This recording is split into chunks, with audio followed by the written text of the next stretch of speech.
안녕하십니까. 경기 안양 동안을 이재정 의원입니다. 제가 마지막이네요.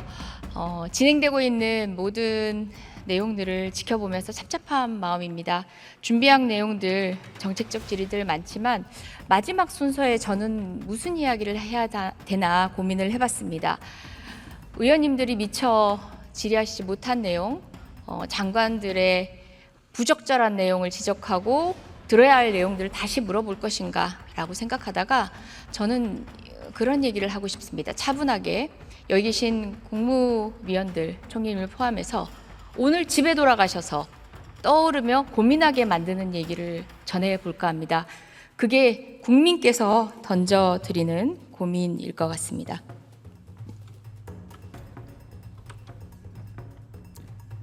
더불어민주당 이재정 의원이 탄상의 방향을 답변자석에 마주보게 지금 방향을 조정하고 있습니다.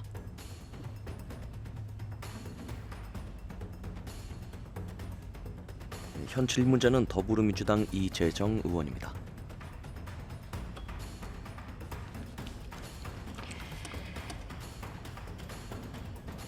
네, 아직 나오실 필요 없고요. 모든 국무위원들 다 같이 들어주시기 바랍니다. 총리님이 지난 예결위 회의에서 말씀하셨습니다. 뉴라이트에서 대해서 묻는 의원의 질문에 그분이 무슨 생각 가진지 우리가 뉴라이트인지를 알아야 하나라는 이야기를 했습니다. 그리고 김문수 노동부 그리고 김용호 통일부 장관 포함해서 여러 인사들의 뉴라이트 의혹 등에 대해서 적절했는지 묻는 질문에도 미몽에서 깨어나고 이념주의로 몰아치지 말라는 답변을 했습니다. 뉴라이트가 어떤 건지 이제는 좀 아셨을지 모르겠습니다. 저는 궁금해서 2000년대 초반부터 뉴라이트에 대해서 공부했습니다. 사실상 뉴라이트가 집대성 됐다라고 이야기하는 해전사의 재인식 그리고 그것들을 다시 반박하는 그리고 해전사의 인식도 반박하고 있는 근대를 다시 읽는다라는 책의 원투 그 이후에 또 분화된 여러 학자들의 견해들까지 계속 읽어왔습니다. 그러면서 최근에는 그분들이 제각각 흩어져서 당시 그렇게 이야기하던 내용들을 스스로 고치시기도 하고 사실상 그때 했던 이야기들에 대해서는 더 이상 세상이 주목하고 있지 않다는 것을 아는 듯 했습니다. 죽어가던 뉴라이트를 살려낸 정부가 바로 윤석열 정부였습니다. 총리님, 네, 자리로 나와주시겠습니까? 한덕수 국무총리가 답변을 위해 네, 화면 꺼주시겠습니까? 자리에서 일어났습니다. 자리에서 일어나 앞으로 나오고 있습니다. 우은식 국회의장에게 인사를 한 후 답변자석에 자리했습니다. 네, 늦게까지 수고 많으십니다. 네, 뉴라이트 화면 한번 띄워주시겠습니까? 네. 대체적으로 정리를 해보면 그렇습니다. 이제 특정 책을 바탕으로 한 게 아니라 화면 부탁드리겠습니다. PPT 부탁드리겠습니다. 대외관계 그리고 정치, 경제, 역사를 쭉 보면요. 대외관계 같은 경우는 한미일 협력 또는 동맹까지도 이야기를 하곤 합니다. 민족공동체 통일 방안의 폐기를 의심하게 만드는 흡수 통일론에 대해서 주창하는 경우가 많습니다. 여러 이승만의 복귀 과정에서 최근의 통일 정책에 대한 이야기를 보면 한미동맹에 의한 북진 통일을 주창한 이승만으로의 회기가 아닌가라는 생각마저 듭니다. 그 가운데 최근의 신통일 미래구상은 무엇인가라는 그 결이 궁금해지기도 했습니다. 정치적으로는 반공권위주의 그리고 경제적으로는 반노동 자유시장 경제론입니다. 역사적으로는 식민지 근대화론 그리고 이승만 박정희 재평가론이 있습니다. 위안부 자발적 매춘론 마찬가지 결에서 이야기되고 있습니다. 일본 국정 논란과 관련된 최근의 논쟁도 바로 이런 뉴라이트의 식민사관에서 비롯되는 것이기 때문에 여러 차례 질문하고 물었던 것입니다.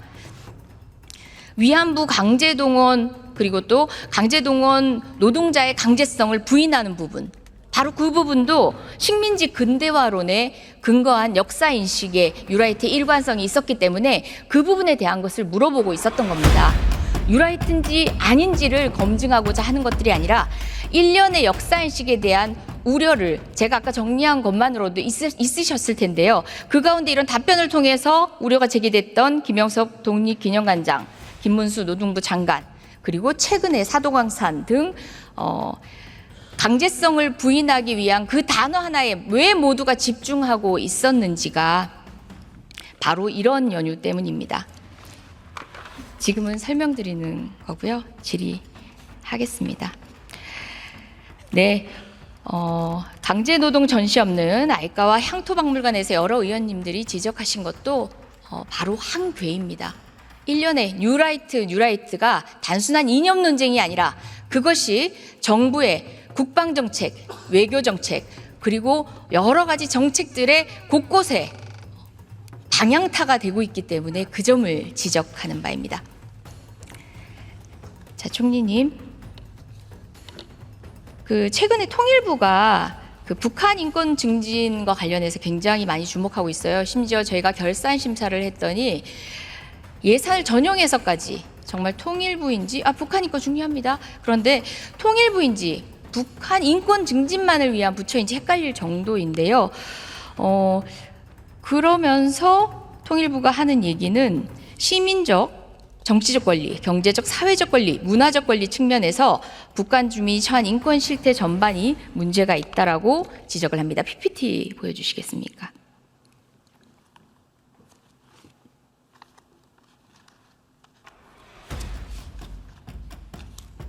네, 시민 정치적 권리, 생명권 북한 주민들 위협받고 있고 불순 녹화물 시청, 공개 처형 집행했다는 얘기도 있고 재판을 거치지 않고 비밀 처형된다는 얘기도 있습니다. 신체의 자유, 불법 체포, 억류가 빈번하게 발생한다, 실종 사례도 있다 등등 있습니다. 자, 제가 똑같은 얘기 하는가 싶은 얘기가 또 있을 겁니다. 이동 거주의 이전에 자유가 없습니다. 여행 중 단속, 숙박업률이 상시적이고 강제 추방, 이동, 거주 이전 자유가 심각하게 제한됩니다. 네. 미결 강제노동 및 국가사업 명목하에 일반 주민동원 지속되고 법적 근거 없이 강제노동 시킨 사례가 꾸준히 수집되고 할당량 채우지 못하면 구타. 네. 그리고 돈을 내면 수익금조로 편성되어 동원에서 제외된다. 자, 사도광산 노동자들의 이야기입니다. 사도광산 노동자 강제노동 당했습니까, 총리님? 네, 저는 그렇다고 생각합니다. 사도광산 노동자에게 시민적, 정치적 권리가 존재했습니까? 많이 제한이 됐을 겁니다. 북한 인권 침해 행위자 책임 규명을 위해서 북한 인권 실태 조사하고 있습니다. 그렇다면 북한 인권 실태 조사하는 것처럼 총리님, 일본의 과거 인권 침해 행위에 대해서 정부가 나서서 철저히 조사하고 그 책임을 물어야 하겠지요. 네, 그런 제도적인 장치에 따라서 해야 된다고 생각합니다. 네, 윤석열 정권의 인권의식이 편향되고 모순되고 너무 정치적이지 않느냐라는 얘기가 조금 전 제가 화면으로 띄웠던 북한 인권, 네, 공감합니다.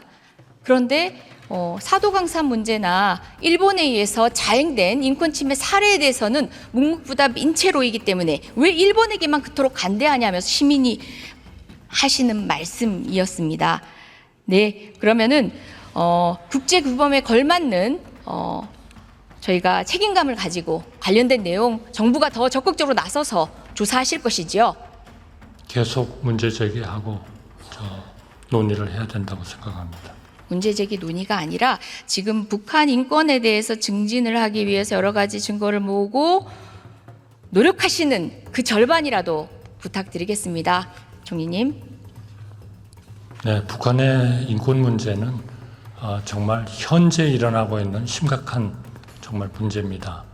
더구나 우리의 같은 피를 나눈 우리의 같은 한반도에서 같이 있는 이런 우리의 북한에 계신 분들이 그렇게 엄청난 개인의 자유를 속박당하고 하고 예. 있는 그러한 문제를 그 정말 말씀을 가만히 있을 수 없죠. 그런 것처럼 똑같이 일본에 대해서도 우리가 과거에 우리 국민들에 대해서 그런 것들을 우리가 기회 있을 때마다 우리가 그것을 개선할 수 있는 문제가 있다면 계속 문제를 레이즈해서 그렇게 하겠습니다. 네, 사진 부탁드립니다.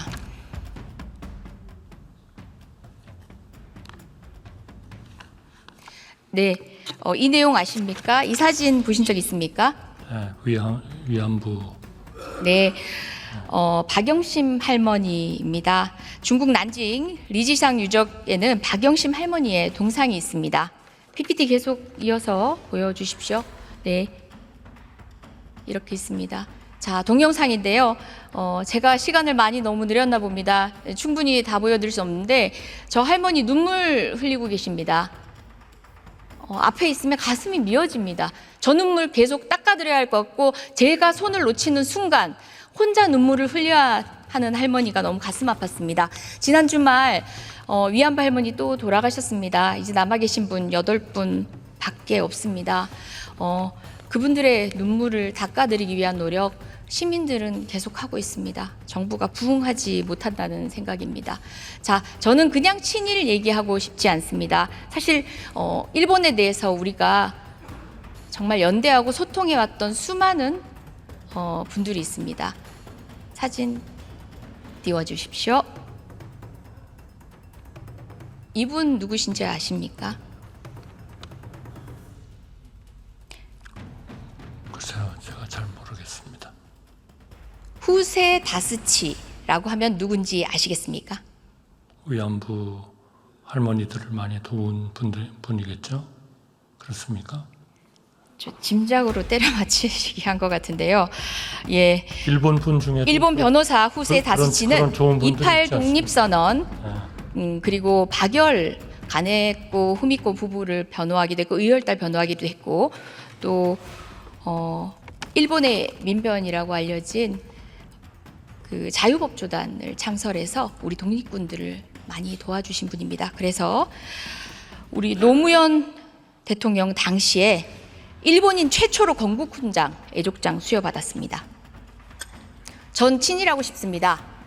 이런 분들이 역사적으로 일본의 조선 합방은 불법이다. 그래서 그들의 항쟁은 정당한 저항권의 행사다. 라고 이야기했던 이런 일본인 분들과 계속 소통하고 싶습니다. 다음 PPT 보여주십시오. 네, 이게 이케부쿠로에 있는 그분의 묘소입니다. 우리 정부 최초로, 일본인 최초로 훈장을 수여하고도 저곳을 한 번도 찾은 적 없으시겠죠? 다음 PPT 부탁드립니다. 네, 한일의원연맹에서 간부를 맡고 있는 의원입니다. 100일에 관동 대지진 지난 9월 1일입니다. 한국인 학살 희생자 추모대에 참석했습니다. 그리고 자민당 출신의 후스다 야스오 전 총리도 참석했습니다. 역사적 사실이다. 조사가 필요하다 했습니다. 관동 대지진에 연대하는 이런 일본인들과 저는 친일하고 싶습니다. 이분들을 모욕하는 친일 하지 말아 주시기 바랍니다.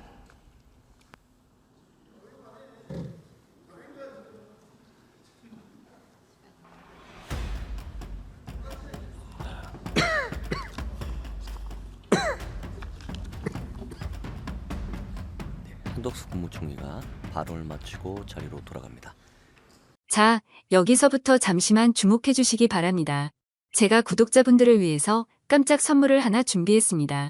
제가 항상 여러분들께 뭐라고 말씀드렸나요? 뉴스만 평소에 잘 챙겨보셔도 돈이 된다, 돈을 벌 수 있다고 말씀드렸는데요. 자, 여기 보이는 각종 뉴스, 코로나, 러시아 우크라이나의 전쟁, 엔비디아의 실적, 트럼프와 김정은의 관계 등등 이러한 뉴스를 보게 되면 여러분들은 어떤 생각이 드시나요? 그냥 뉴스만 보고 끝내는지, 아니면 이 뉴스를 어떻게 이용할 수 있는지 이 부분을 고민하고 계시는지를 되물어보고 싶습니다. 그 이유가 뭐냐 하면 제가 지난 1월 여러분들께 뭐라고 말씀드렸나요? 지금은 반도체 산업에 관심을 가져야 한다. 뉴스만 보고 그냥 넘기지 마시고 한번 투자 쪽으로 고민해 보셔야 한다라고 말씀을 드렸습니다. 그리고 나서 이런 썸네일을 유튜브나 뉴스를 통해서 많이 보셨을 텐데요. 이런 반도체 산업이 이슈가 되었을 때 부자들은 어떻게 생각한다고 했나요? 반도체와 관련된 투자 수단은 뭐가 있는지, 어떤 주식이 가장 좋은지, 어디에 투자해야 돈이 몰리는지 자연스럽게 생각한다고 제가 말씀드렸죠. 그 이유가 부자들이 봤을 땐 이슈가 돈으로 이어지고 그 이슈가 나에게 돈을 벌어준다는 경험적 확신이 있기 때문에 부자들은 항상 이런 사회적 이슈와 돈의 흐름을 관심 있게 쳐다본다고 제가 말씀드렸는데요. 이번에도 마찬가지입니다. 제가 지난번에 시청자분들과 함께하는 주식으로 수익 내기 이벤트를 진행했었는데요. 당연히 100% 무료로 진행되었고, 자, 여기 보시면 아시겠지만 제가 지난번에도 저한테 구독이라는 문자를 보내주신 모든 시청자분들께 이렇게 반도체 관련주 중에 많은 종목이 아니라 가장 급등할 확률이 높은 딱 한 종목, 한미반도체 딱 한 종목만을 추천드렸어요. 그러면서 여기 나와 있는 대로 정확히 얼마에 매수해야 하는지, 수익률이 얼마가 나왔을 때 팔아야 할지 정확히 말씀드렸는데, 자, 지금 실제로 어떻게 되었나요? 오른쪽을 보시면 아시겠지만 제가 1월에 문자로 이 한미반도체를 소개해드리고 나서 실제 3배 이상의 급등이 나왔죠. 그래서 당시에도 굉장히 많은 분들이 제가 드린 이 종목으로 수익을 크게 내실 수 있었는데요. 다시 한번 수익 축하드리고 이번에도 마찬가지입니다. 최근에 이슈가 되고 있는 것이 이 하마스와 이스라엘 전쟁, 러시아와 우크라이나 전쟁이기 때문에 우리가 어떻게 생각해 볼 수 있을까요? 더군다나 북한까지 참전한 마당에 전쟁이 앞으로 계속해서 심화될 가능성이 있는데요. 더욱이 중국 또한 대만에 대한 전쟁 압박 수위를 높여가고 있어 전 세계가 혼란스러운 상황입니다. 이렇게 전쟁이 계속해서 심화되면 피해가 커지기 때문에 전쟁에 필요한 군수물자, 의료 지원 물품들이 실제로 더 많이 필요할 수밖에 없는데요. 그럼 그 중에서 실제 전쟁의 여러 물자들을 지원해본 경험이 있고 건설, 의료 수준이 높은 우리나라 기업들 중에 한 곳이 가장 크게 부각받을 수밖에 없는 것이고 당연히 우리가 이쪽으로 생각해야 된다는 겁니다. 자, 그렇기 때문에 제가 이번에도 뭘 보내드린다고요? 지난번과 마찬가지로 지원이라는 문자를 보내주시면 제가 전쟁 물자 지원 관련주 중에 앞으로 대장주 역할을 하면서 주가가 가장 크게 급등할 종목을 구독자분들에게 문자로 종목명과 사고 파는 시점을 모두 알려드릴 거예요. 그래서 여러분들이 주식으로 돈 버는 연습을 한번 해보시라 이렇게 말씀을 드리고 혹시라도 나는 주식을 하지 않는다 라고 하시는 분들은 주변에 주식하시는 분들께 추천해 주셔도 되고 연세가 있으신 분들은 자녀분들에게 한번 이걸로 수익을 내보라고 이렇게 조언해 줄 수도 있으시겠지요. 그래서 지금 이 영상을 보시는 시청자분들 중에 나도 이번 종목이 궁금하다 하시는 분들은 누구나 상관없이 어느 시간대나 상관없이 부담 없이 이렇게 위쪽 상단에 제 번호 남겨두고 있습니다. 저의 개인 번호 010-2803-3347 남겨놨고요. 지난번처럼 지원이라고 보내주시면 제가 이번에도 똑같이 무료 추천 급등주 문자를 보내드리겠습니다. 그래서 제 번호 010-2803-3347로 문자 보내주시면 여러분들이 직접 이수를 통해서 돈 버는 연습을 해보실 수 있는 것이고 제가 돈을 받는 것도 투자를 대신 해드리는 것도 아니니까 부담 없이 신청해 주시면 되는 겁니다. 그리고 수익이 나면 저는 다른 것은 바라지 않습니다. 제 채널에 좋아요, 구독 한 번씩만 눌러주시라 이렇게 다시 한번 말씀드리겠습니다.